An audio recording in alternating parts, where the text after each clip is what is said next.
ಪೊನ್ನಂಪೇಟೆಯಲ್ಲಿ ತ್ರಿಶೂಲ ದೀಕ್ಷೆ ಬಂದೂಕು ತರಬೇತಿ ವಿಚಾರಕ್ಕೆ ಸಂಬಂಧಪಟ್ಟಂತೆ ವಿಎಚ್ಪಿ ಬಜರಂಗ ದಳದಿಂದ ಶಿಬಿರವನ್ನ ಮಾಡಲಾಗಿದೆ. ತರಬೇತಿ ಅಲ್ಲ. ಕೊಡಗು ಜಿಲ್ಲಾ ಪೊಲೀಸ್ ವರಿಷ್ಠಾಧಿಕಾರಿ ಅಯ್ಯಪ್ಪ ಅವರು ಮಾಹಿತಿಯನ್ನು ಕೊಟ್ಟಿದ್ದಾರೆ. ಪೊನ್ನಂಪೇಟೆಯಲ್ಲಿ ತ್ರಿಶೂಲ ದೀಕ್ಷೆ ಬಂದೂಕು ತರಬೇತಿ ವಿಎಚ್ಪಿ ಬಜರಂಗ ದಳದಿಂದ ಶಿಬಿರವನ್ನ ಮಾಡಲಾಗಿದೆ. ಅದು ತರಬೇತಿ ಅಲ್ಲ ಅಂತ ಕೊಡಗು ಜಿಲ್ಲಾ ಪೊಲೀಸ್ ವರಿಷ್ಠಾಧಿಕಾರಿ ಅಯ್ಯಪ್ಪ ಅವರು ಮಾಹಿತಿಯನ್ನು ಕೊಟ್ಟಿರುವಂತದ್ದು. ಕೊಡಗು ಪೊಲೀಸ್ ಅಧಿಕಾರಿಗಳು ಮಾತನಾಡಿದ್ದಾರೆ. ಇದ್ರ ಬಗ್ಗೆ ಯಾರು ಕೂಡ ನಮಗೆ ದೂರನ್ನ ಕೊಟ್ಟಿಲ್ಲ. ಶಿಬಿರದಲ್ಲಿ ಏರ್ ಗನ್ ಬಳಕೆಗೆ ಅನುಮತಿ ಬೇಕಿಲ್ಲ ಅಂತ ಹೇಳಿದ್ದಾರೆ. ಶಿಬಿರದಲ್ಲಿ ಏರ್ ಗನ್ ಅನ್ನ ಬಳಕೆ ಮಾಡುವಂತ ವಿಚಾರಕ್ಕೆ ಸಂಬಂಧಪಟ್ಟಂತೆ ಯಾವುದೇ ರೀತಿಯಾದಂತಹ ಅನುಮತಿ ಏನ್ ಬೇಕಾಗಿಲ್ಲ. ಇಂಥ ಒಂದು ಶಿಬಿರ ನಡೆದಂತಹ ಸಂದರ್ಭದಲ್ಲಿ ಕೊಡಗು ಜಿಲ್ಲಾ ಪೊಲೀಸ್ ವರಿಷ್ಠಾಧಿಕಾರಿ ಅಯ್ಯಪ್ಪ ಅವರು ಈ ಪ್ರಕರಣಕ್ಕೆ ಸಂಬಂಧಪಟ್ಟಂತೆ ರಿಯಾಕ್ಷನ್ ಕೊಟ್ಟಿರುವಂತದ್ದು. ಶಿಬಿರಕ್ಕೆ ಶಿಕ್ಷಣ ಇಲಾಖೆ ಅನುಮತಿ ಕೊಟ್ಟಿಲ್ಲ ಅಂತ ಹೇಳಿದ್ದಾರೆ. DDPI ಅದು ಸಾಯಿ ಶಂಕರ ಶಾಲೆಯಲ್ಲಿ ನಡೆದಿರುವಂಥದ್ದು. ಸೊ ಹೀಗಾಗಿ ನಾವೇನು ಅನುಮತಿ ಕೊಟ್ಟಿಲ್ಲ, ಅವರಿಗೆ ಇವತ್ತೇ ನಾವು ನೋಟಿಸ್ ಅನ್ನ ಕೊಡ್ತಾ ಇದ್ದೀವಿ ಅಂತಲೂ ಕೂಡ ಹೇಳಿದ್ರು. DDPI ಕೊಡಗು DDPI ವೇದಮೂರ್ತಿ ಮಾಧ್ಯಮಗಳಿಗೆ ಸ್ಪಷ್ಟನೆಯನ್ನ ಕೊಟ್ಟಿದ್ದಾರೆ. ಅದ್ರ ಬಗ್ಗೆ ನಮ್ಗೆ ಯಾವುದೇ ಮಾಹಿತಿ ಇರಲಿಲ್ಲ. ರಜೆ ಇದ್ದಂಥ ಹಿನ್ನೆಲೆಯಲ್ಲಿ ಈಗ ಅಲ್ಲಿ ಶಿಬಿರ ಮಾಡಲಾಗಿದೆ ಅನ್ನುವಂಥ ಮಾಹಿತಿ ಬಂದಿದೆಯಲ್ಲ, ಸೊ ಹೀಗಾಗಿ ಆ ಶಾಲೆಯವರಿಗೆ ನಾವು ನೋಟಿಸ್ ಅನ್ನ ಕೊಡ್ತಾ ಇದ್ದೀವಿ ಅಂತ ಹೇಳಿದ್ರು. ಇನ್ನು CM ಕೂಡ ಈ ತ್ರಿಶೂಲ ತರಬೇತಿ ಬಗ್ಗೆ ಮಾತನಾಡಿದ್ದಾರೆ. ಕಾನೂನು ಬಾಹಿರ ಚಟುವಟಿಕೆ ಏನಾದರೂ ಮಾಡಿದ್ರೆ ಕ್ರಮ ಅಂತ ಎಚ್ಚರಿಸಿದ್ದಾರೆ. ತರಬೇತಿ ಅಂತ ನಡೆದಿಲ್ಲ. ವಿಶ್ವ ಹಿಂದೂ ಪರಿಷತ್ ಮತ್ತು ಬಜರಂಗ ದಳ ಅವರು ಅವರ ಕಾರ್ಯಕರ್ತರಿಗೆ ಒಂದು ಶಿಬಿರ ನಡೆಸಿದ್ದಾರೆ. ಅಲ್ಲಿ ಅದು ಪ್ರತಿ ವರ್ಷ ನಡೆಸ್ತಾ ಇದ್ದಾರೆ. ಅವರು ಸ್ಕೂಲಿಂದ ಪರ್ಮಿಷನ್ ತೊಗೊಂಡು ಮಾಡಿದ್ದಾರೆ. ಅದು ಇವಾಗ ಸೋಷಿಯಲ್ ಮೀಡಿಯಲ್ಲಿ ನಮ್ಮ ಗಮನಕ್ಕೆ ಬಂದಿದೆ, ಏರ್ ಗನ್ಸ್ ಎಲ್ಲ ಯೂಸ್ ಮಾಡಿದ್ದಾರಂತ. ಸೊ ಅದ್ರ ಬಗ್ಗೆ ನಮ್ಮ ಜಿಲ್ಲೆಯ ಪೊಲೀಸ್ ಅಧಿಕಾರಿಗಳು ತನಿಖೆ ಮಾಡ್ತಾ ಇದ್ದಾರೆ. ಇಲ್ಲ, ಕಂಪ್ಲೇಂಟ್ ಯಾರೂ ಕೊಟ್ಟಿಲ್ಲ. ಅದು ಸೋಷಿಯಲ್ ಮೀಡಿಯಲ್ಲಿ ಸರ್ಕ್ಯುಲೇಟ್ ಆಗ್ತಾ ಇತ್ತು. ಅದ್ರ ಸೋಷಿಯಲ್ ಮೀಡಿಯಾದ ನಮ್ಮ ಗಮನಕ್ಕೆ ಬಂದಿದೆ. ಏರ್ ಗನ್ನು ಪರ್ಚೇಸ್ ಮಾಡೋಕ್ಕೆ ಉಪಯೋಗಿಸೋಕ್ಕೆ ಯಾವುದೋ ಅನುಮತಿ ಬೇಡ, ಆರ್ಮ್ಸ್ ಆ್ಯಕ್ಟ್ ಆರ್ಮ್ಸ್ ರೂಲ್ಸ್ ಪ್ರಕಾರ. ಆಯಿತಾ? ಸೊ ಅದ್ರ ಬಗ್ಗೆ ಮುಂದೆ ಏನಿದೆ ನಾವು ತಿಳ್ಕೊಂಡು ನಿಮ್ಗೆ ಹೇಳ್ತೀನಿ. ಸಾಯಿ ಶಂಕರಲ್ಲಿ ನಡೆದಿರುವಂಥ ವಿಷಯಕ್ಕೆ ಸಂಬಂಧಪಟ್ಟಂತೆ ಅವರು ನಮಗೆ ಪರ್ಮಿಷನ್ಗೂ ಬರೆದಿಲ್ಲ, ನಾವು ಪರ್ಮಿಷನ್ನು ಕೊಟ್ಟಿಲ್ಲ. ಈ ಬಗ್ಗೆ ಅವರಿಗೆ ನೋಟಿಸ್ ಕೊಟ್ಟು ಇಲಾಖೆಯಿಂದ ವಿಚಾರಣೆ ನಡೆಸ್ತೀವಿ. ನಾನು BO ಹೇಳಿದ್ದೀನಿ, ಸ್ವಲ್ಪ ನಮಗೆ ಸರ್ ಆ ಥರ ಶಿಬಿರ ಅಂದರೆ ಮಕ್ಕಳ ಶಿಬಿರ ಇವೆಲ್ಲ ಮಾಡ್ತಾರೆ ಕೆಲವು ಕಡೆ, ಬೇರೆ ರೀತಿ ಆ್ಯಕ್ಟಿವಿಟೀಸ್ ಮಾಡೋಕ್ಕೆ ಅವಕಾಶ ಇಲ್ಲ. ನಾವು ಪರ್ಮಿಷನ್ ಕೊಟ್ಟಿಲ್ಲ, ಅದು ಗ್ಯಾರಂಟಿ ಇಲ್ಲ. ನಾವು ನೋಟಿಸ್ ಕೊಟ್ಟೇ ತಗೋಬೇಕು. ಅವರು ಹೇಳೋದು ಬಾಯಲ್ಲಿ ಹೇಳೋದಕ್ಕಿಂತ. ಇನ್ನು ಈ ಕುರಿತಂತೆ ಮಾತಾಡಲಿಕ್ಕೆ ನಮ್ಮ ಜೊತೆ ಸೂರ್ಯ ನಾರಾಯಣ ಅವರು, ರಾಷ್ಟ್ರೀಯ ಸಹ ಸಂಯೋಜಕ ಬಜರಂಗ ದಳ, ಅವರು ದೂರವಾಣಿ ಸಂಪರ್ಕದಲ್ಲಿ ಜಾಯ್ನ್ ಆಗ್ತಾ ಇದ್ದಾರೆ. ನಮಸ್ಕಾರ ಸರ್. ನಮಸ್ಕಾರ. ಈ ತ್ರಿಶೂಲ ತರಬೇತಿ, ಏರ್ ಗನ್ ತರಬೇತಿ ವಿಚಾರಕ್ಕೆ ಸಂಬಂಧಪಟ್ಟಂತೆ SDPI ಅವರು ಮಾಡ್ತಾ ಇರುವಂತ ಆರೋಪ, ಇದು ತ್ರಿಶೂಲ ತರಬೇತಿ ಅಲ್ಲ, ಬಾಂಬ್ ತಯಾರು ಮಾಡುವಂತ ತರಬೇತಿಯನ್ನ ನೀಡಲಾಗಿದೆ ಅಂತ ಒಂದು ದೊಡ್ಡ ಆರೋಪ ಮಾಡ್ತಾ ಇದ್ದಾರೆ. ಬಾಂಬ್ ಹಾಕುವವರಿಗೆ ಅದೇ ತರ ಕಾಣುತ್ತೆ. ಯಾಕಂದ್ರೆ ಎಲ್ಲಾ ಕಡೆ ದೇಶದಲ್ಲಿ ನೋಡ್ತಾ ಇದ್ವಿ, ಯಾವ ಸಂಸ್ಥೆ ಯಾರು ಹಾಕ್ತಾ ಇದ್ದಾರೆ, ಯಾವ ಸಂಘಟನೆ ಹಾಕ್ತಾ ಇದ್ದಾರೆ, ಮಾಡಿದ್ದಾರೆ ಅಂತ. ವಿಶ್ವ ಬಜರಂಗದಲ್ಲ ವಿಶ್ವ 30 ವರ್ಷ ಪ್ರತಿ ವರ್ಷ ಈಗ ಈ ಶಿಬಿರವನ್ನು ಆಯೋಜನೆ ಮಾಡ್ತೇವೆ. ದೇಶದ ಎಲ್ಲ ರಾಜ್ಯಗಳು, ಕರ್ನಾಟಕದಲ್ಲಿ 2 ಪ್ರತಿ ವರ್ಷ ಆಗುತ್ತೆ. ಇಲ್ಲಿ ಯಾವುದೇ ಹೈಡ್ ಅಂಡ್ ಸೀಕ್ ಕಾರ್ಯಕ್ರಮಗಳಿಲ್ಲ. ಇದು ಕೇವಲ ವ್ಯಕ್ತಿಗಳ ಒಂದು ಮಾನಸಿಕ ಸ್ಥೈರ್ಯವನ್ನ, ಮನೋಬಲವನ್ನು ವೃದ್ಧಿಸುವಂತ ಒಂದು ಕಾರ್ಯಕ್ರಮ, ಫಿಸಿಕಲ್ ಟ್ರೈನಿಂಗ್ ಕ್ಯಾಂಪ್ ಇದು. ಏರ್ ಗನ್ ಅದು ಯಾವುದೇ ಗನ್ ಅಲ್ಲ, ಅಥವಾ ಯಾವುದೇ ಅಸ್ತ್ರಶಸ್ತ್ರಗಳು ಅಲ್ಲ. ಏರ್ ಗನ್ ಮಕ್ಕಳು ಆಡುವಂತ ಆಟಿಕೆ ಅದಷ್ಟೇ. ಹೇಗೆ ಜಾತ್ರೆಗಳಲ್ಲಿ, ಸಂತೆಗಳಲ್ಲಿ ಬೆಲೂನ್ಗೆ ಗನ್ ಶೂಟ್ ಮಾಡ್ತಾರೆ, ಎಂಜಾಯ್ ಮಾಡ್ತಾರೋ ಅದೇ ತರ ಒಂದು ಕಾರ್ಯಕ್ರಮ ಇದು. ಅದು ಬಿಟ್ರೆ ಬೇರೆ ಏನೂ ಅಲ್ಲ. ಏರ್ ಗನ್ AK-47 ತರ ಕಾಣಿಸ್ತಾ ಇದೆಯಾ ಅಂತ? AK-47 ಅಲ್ಲೇ ಯೋಚನೆ ಮಾಡುವಂತವ್ರು, AK-47 ಯೂಸ್ ಮಾಡುವವರಿಗೆ ಹಾಗೆ ಕಾಣುತ್ತೆ.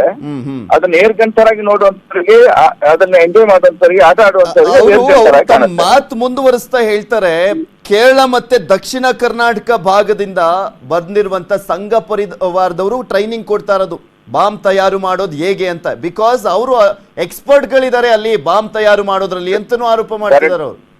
ಕರೆಕ್ಟ್ ಇರ್ಬೋದು. SDPI ಅಲ್ಲಿ ಮತ್ತು PFI, SDPI ಇದರಲ್ಲೆಲ್ಲ ಅಂತವರ ಕಡೆಯಿಂದ ಒಂದು ತರಬೇತಿ ಕೊಡ್ತಾ ಇದಾರೆ ಏನೋ. ನಮ್ಮಲ್ಲಿ ಅಲ್ಲಿಂದ ಇಲ್ಲಿಂದ ಬರುವಂತದ್ದು ಏನಿಲ್ಲ. ನಮ್ಮಲ್ಲಿ ಇಡೀ ರಾಜ್ಯದಿಂದ ನಾವು ಸಾಮಾನ್ಯವಾಗಿ ಸಂಘಟನೆ ಸಕ್ರಿಯ ಕೆಲಸ ಮಾಡೋ ಕಾರ್ಯಕರ್ತನ ಆಯ್ಕೆ ಮಾಡ್ತೀವಿ. ಗೊತ್ತಿರೋರು ಅದಕ್ಕೆ ದೊಡ್ಡ ಕಲೆ ಏನೂ ಇಲ್ಲ. ಏರ್ ಗನ್ ಮಾಡ್ಲಿಕ್ಕೆ ಎಲ್ಲಿ ಯಾರು ಹೇಳ್ಕೊಡ್ಬೇಕಾದ್ರೆ ಏನಿಲ್ಲ. ಸಣ್ಣ ಮಕ್ಕಳು ಆಡುವಂತ ವಿಷಯ ಅದು. ಅದಕ್ಕೆ ತರಬೇತುದಾರರು ಅಂತ ಎಲ್ಲಿ ತರಬೇಕು ಅನ್ನೋದು ಏನೂ ಇಲ್ಲ. ಮತ್ತೆ ಈ ತರ ವಿನಾಕಾರಣ ಸಂಘಟನೆ ಮೇಲೆ ಕೆಟ್ಟ ಆರೋಪ ಮಾಡೋದಷ್ಟು ನೀರು ಪ್ರಯತ್ನ ಮಾಡ್ತಾ ಇದ್ದಾರೆ ಹೊರತು ಏನು ಹುರುಳಿಲ್ಲ.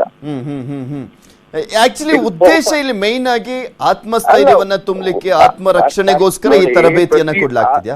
ಆತ್ಮರಕ್ಷಣೆ ಅನ್ನೋದಕ್ಕಿಂತ ನೋಡಿ, NCC ಇದೆ, ಹ್ಮ್ NSS ಇದೆ, ಅಥವಾ ಪೊಲೀಸ್ ತರಬೇತಿಗಳಿದೆ. ಇದೆಲ್ಲ ಅಲ್ಲೆಲ್ಲೂ ಡ್ರಿಲ್ ಮಾಡ್ತಾರೆ. ಯಾಕೆ ಅಂತ ಕೇಳಿದ್ರೆ, ಸಾಮಾಜಿಕವಾಗಿ ಯಾವುದೇ ಕೆಲಾಮಿಟೀಸ್ ಬಂದಾಗ, ತೊಂದರೆಗಳು ಬಂದಾಗ ಉತ್ಸಾಹದಿಂದ ಕೆಲಸ ಮಾಡ್ಲಿಕ್ಕೆ ವ್ಯಕ್ತಿಗಳಿಗೆ ಮನಸ್ಥೈರ್ಯ ಮುಖ್ಯ ಆಗುತ್ತೆ. ಬಜರಂಗ ದಳ ಇಂಥ ಸರ್ವಿಸ್ ಬಂದಾಗ ತುಂಬಾ ಬಾರಿ ಎಂತ ಸಾಹಸ ಕೆಲಸಗಳು ಮಾಡಿ ಉದಾಹರಣೆಗೆ ನೆನಪು ಮಾಡುವುದು ಕೊರೋನಾ ಸಂದರ್ಭದಲ್ಲಿ.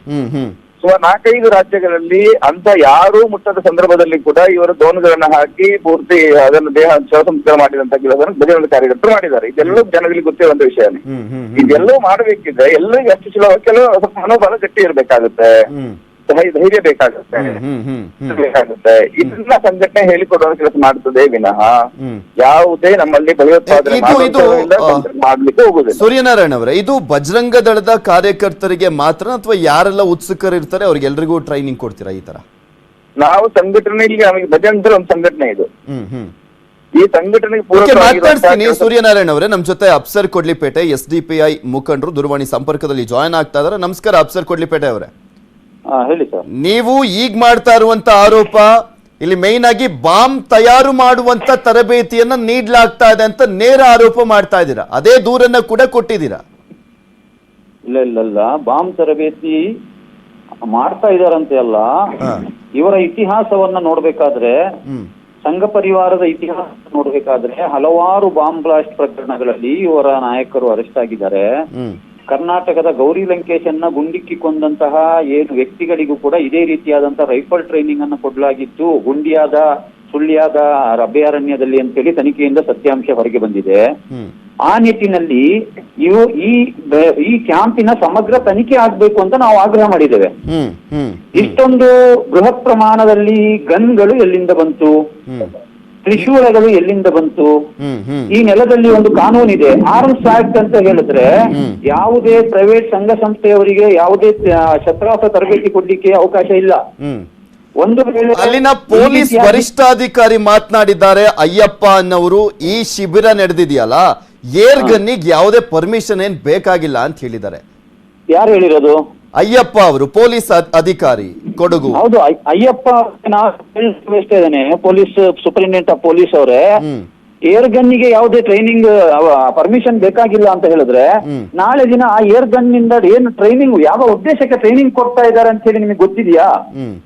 ಕೊಡಗಿನಲ್ಲಿ ಆನೆಗಳ ಉಪಟಳ ಹೆಚ್ಚಾಗಿದೆ, ಆ ಆನೆಗಳನ್ನ ಓಡಿಸ್ಲಿಕ್ಕೆ ಟ್ರೈನಿಂಗ್ ಕೊಡ್ತಾ ಇದ್ದಾರಾ ಅಥವಾ ಮಂಗಗಳನ್ನ ಓಡಿಸ್ಲಿಕ್ಕೆ ಟ್ರೈನಿಂಗ್ ಕೊಡ್ತಾ ಇದ್ದಾರಾ? ಇದು ಕೋಮು ವಿಷಬೀಜವನ್ನ ಬಿತ್ತಿ ಯುವಕರಲ್ಲಿ ವಿಷಬೀಜವನ್ನ ಬಿತ್ತುವಂತ ಕೆಲಸ ಮಾಡಿ ಈ ರೈಫಲ್ ಟ್ರೈನಿಂಗ್ ಕೊಟ್ರೆ ನಾಳೆ ಸಮಾಜದಲ್ಲಿ ಎಲ್ಲರೂ ಕೂಡ ಕೋವಿ ಬಂದೂಕು ಇಟ್ಕೊಂಡ್ರೆ ರಾಜ್ಯದ ಶಾಂತಿ ಸುವ್ಯವಸ್ಥೆಯಲ್ಲಿ ಅದು AK-47 ಅಲ್ಲ, ಏರ್ ಗನ್ ಅಂತ CT ರವಿ ಅವರು ಹೇಳ್ತಾ ಇದ್ದಾರೆ. AK-47 ಅಲ್ಲ, ಅದು ಏರ್ ಗನ್. ಅದು ಹೇಳಲೇಬೇಕು. CT ರವಿ ಅವರ ಕೃಪಾಪೋಷಿತ ಅವರ ಸರ್ಕಾರವೇ ಇವರಿಗೆ ಕೃಪಾಪೋಷಣ. ಸೂರ್ಯನಾರಾಯಣ ಅವರೇ, ಅಲ್ಲ, ಒಂದು ನಿಮಿಷ ಮಾತಾಡ್ಲಿಕ್ಕೆ ಅವಕಾಶ ಕೊಡಿ. ಎರಡು ಮಧ್ಯೆ ಡಿಸ್ಟರ್ಬ್ ಮಾಡಬೇಡಿ. ಒಂದು ನಿಮಿಷ ಅಲ್ಲಿ ಯಾರು ಮಾತಾಡ್ತಾ ಇದ್ರೆ ನಂಗೆ ಗೊತ್ತಿಲ್ಲ, ಅವ್ರಿಗೆ ನಾನು ಕೇಳ್ತೀನಿ. AK-47 ಬಂದೂಕು ಹೇಳ್ತಾ ಇದ್ದಾರಲ್ಲ, ಮೊದಲು ಅವ್ರು ನೋಡಿದ್ರ ರೈಫಲ್ ಹೌದಾ ಏನು ಅಂತ? ಒಂದು ಏರ್ ಗನ್ನಿಗೆ ಯಾವುದೇ ರೀತಿಯ ಪರ್ಮಿಷನ್ ಅವಶ್ಯಕತೆ ಇಲ್ಲ. ಅದಕ್ಕೆ ಅದು ಸಾಮಾನ್ಯವಾಗಿ ರಸ್ತೆಗಳಲ್ಲಿ, ಜಾತ್ರೆಗಳಲ್ಲಿ ಹೌದು. ಖಂಡಿತ ವೆಪನ್ ಏನು ಮಾತಾಡ್ತಾ ಇದ್ದಾರಲ್ಲ ಕೂತ್ಕೊಂಡು. ಅಲ್ಲಿ ಕೇರಳದಲ್ಲಿ ಅಷ್ಟು ಕಡೆಗಳಲ್ಲಿ, ಕರ್ನಾಟಕದಲ್ಲಿ, ಮಂಗಳೂರಲ್ಲಿ ಸುಮಾರು ಕಡೆಗಳಲ್ಲಿ ಇದೇ SDPI ಮುಸಲ್ಮಾನ ಗುಂಡಗಳಿಂದ ನಿಜವಾದ ಶಸ್ತ್ರಾಸ್ತ್ರ ವಶಪಡಿಸಿದಾರಲ್ಲ, ಇದ್ರ ಬಗ್ಗೆ ಮಾತಾಡೋ ಯೋಗ್ಯತೆ ಇದೆ ಅವರಿಗೆ? ನಮ್ಮ ಸಂಘಟನೆ ಈ ದೇಶದಲ್ಲಿ ಭಯೋತ್ಪಾದನಾ ಕೃತ್ಯ ಮಾಡಿರೋದು ಯಾರಾದ್ರೂ ಇದ್ರೆ ಅದು ನಿಮ್ಮ ಸಂಘ ಮುಸಲ್ಮಾನ ಸಂಘಟನೆಗಳು, ಸಂಘ ಪರಿವಾರದ್ದು.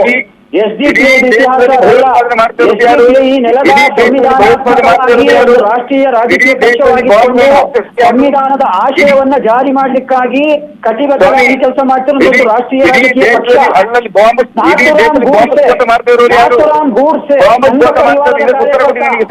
ಈ ದೇಶದಲ್ಲಿ 3 ಬಾರಿ ನಿಷೇಧ ನಿಮ್ಮ ಅವಶ್ಯಕತೆ ಇಲ್ಲ. ದೇಶವನ್ನ ಹಾಳು ಮಾಡ್ಲಿಕ್ಕೋಸ್ಕರನೇ ಇರುವಂತಹ SDPI PFI ಮಕ್ಕಳನ್ನ ಒತ್ತೆ ಇಟ್ಟು ದುಡ್ಡು ಮಾಡ್ಲಿಕ್ಕೋಸ್ಕರ ಹಾಳು ಮಾಡ್ತಾ ಇರುವಂತಹ ಈ ತರ ಸಂಘಟನೆ ಆರೋಪ ಮಾಡ್ಲಿಕ್ಕೋಸ್ಕರನೇ ಮಾಡುವಂತ ಷಡ್ಯಂತರ ಇದು. ಬಜರಂಗ ದಳ ಸಂಘ ಆಗ್ಲಿ ದೇಶ ಚಟುವಟಿಕೆಯಲ್ಲಿ ಎಲ್ಲಿ ತೊಡಗಿಕೊಳ್ಳುವುದಿಲ್ಲ. ಸಾಧ್ವಿ ಅಜ್ಞಾತಿ ಯಾರು PFI ಇಂತಹ ರಾಷ್ಟ್ರದ್ರೋಹಿ ಸಂಘಟನೆಗಳೇ ಸಮಾಜದ ವಿರುದ್ಧ ಕೆಲಸ ಮಾಡ್ತಾ ಇರುವಂತವು. ಇಂಡಿಯಾದ ಗುಪ್ತಚರ ಮಾಹಿತಿಗಳನ್ನ ರವಾನೆ ಮಾಡ್ತಿತ್ತಂತ ಬಿಜೆಪಿಯ ಕಾರ್ಯಕರ್ತ ಸಿಕ್ಕಾಕೊಂಡಿದ್ದಾನೆ. ನಿಮ್ಮ SDPI PFI ಇವತ್ತು ISI ಸಂಸ್ಥೆಯ ಫ್ರಂಟ್ ರನ್ನರ್ ಸಂಘಟನೆ ಇಡೀ ದೇಶದಲ್ಲಿ ಕೆಲಸ ಮಾಡ್ತಿರೋದು ಗೊತ್ತಿದೆಯಾ ನಿಮಗೆ? ಸಂಪರ್ಕ ಹೊಂದಿರುವಂತವರು ಯಾವುದೇ ಬಿಜೆಪಿ ಅಲ್ಲ ಸ್ವಾಮಿ.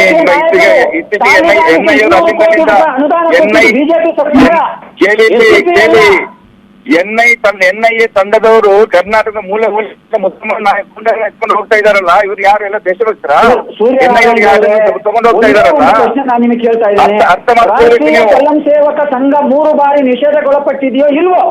ಒಂದು ಇಲ್ಲ, ಅದೇ ಕೋರ್ಟ್ ವಾಪಸ್ ಓದಿಲ್ಲ ಅದನ್ನ. ಯಾವಾದ್ರ ಮೇಲೆ ವಾಪಸ್ ಓದಿದ್ದೀರಾ ನೀವು? ಸುಮ್ಮನೆ ಬಾಯಿ ಮಾತಾಡ್ಬಿಟ್ರೆ ನೀವು.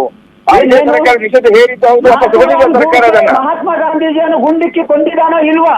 ಓಯ್, ಈಗ ನಿಮ್ಮ ಮೇಲೆ ಕೇಸ್ ಹಾಕ್ಬೋದು, ನಾನು ನಿಮ್ಮ ಮೇಲೆ ಕೇಸ್ ಹಾಕ್ಬೋದು. ಕೋರ್ಟ್ ಜಡ್ಜ್ಮೆಂಟ್ ವಿರುದ್ಧ ಮಾತಾಡ್ತಾ ಇದೆಯಾ ನೀನು? ನಿಮ್ಮ ಕೇಸ್ ಹಾಕ್ಬೋದು.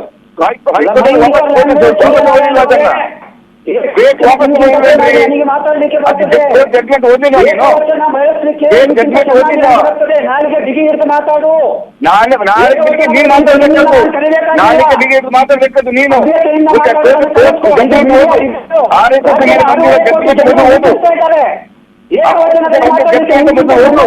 ಆ ನಂತರ ಮಾತಾಡೋದ್ರ ಬಗ್ಗೆ ನಿಮಗೆ 16 ಬಾರಿ ಮಾತಾಡೋದು. ಒಂದು ಗಾಂಧಿ ಹತ್ಯೆ ಕೂತ್ಕೊಂಡು ಓದಿದ್ದೀರಾ? ಯಾರೋ ಹೇಳ್ತಾರೆ, ಅದನ್ನ ಹೇಳ್ಕೊಂಡು ಹೋಗ್ತಾರೆ. ಯಾವ್ದು ಅದನ್ನ ಹೇಳ್ಕೊಂಡು ಯೋಚನೆ ಮಾಡ್ತೀರಿ ನೀವು? ನಿಮ್ಮಂತ ಭಯೋತ್ಪಾದಕ ಮಾತನ್ನು ಕೇಳುವಂತ ಇವತ್ತು ಮುಸಲ್ಮಾನಿಗೆ ಏನು SDPI ಏನು ಜನಗಣಿ ಅಂತಾಗಿದೆ. ಇವತ್ತು SDPI ಏನು ಜನಗಣಿ ಅಂತಾಗಿದೆ. ಇವತ್ತು SDPI ಏನು ಜನಗಣಿ ಅಂತಾಗಿದೆ. ಇವತ್ತು SDPI ಮುಸಲ್ಮಾನ್